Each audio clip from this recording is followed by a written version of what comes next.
này đây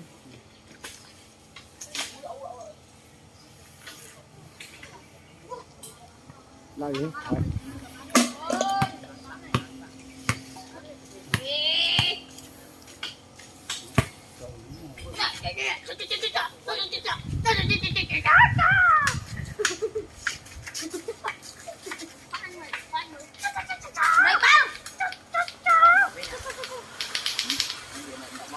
thấy với chùa là con nói đi nếu vì ai nhắc không anh mới nhắc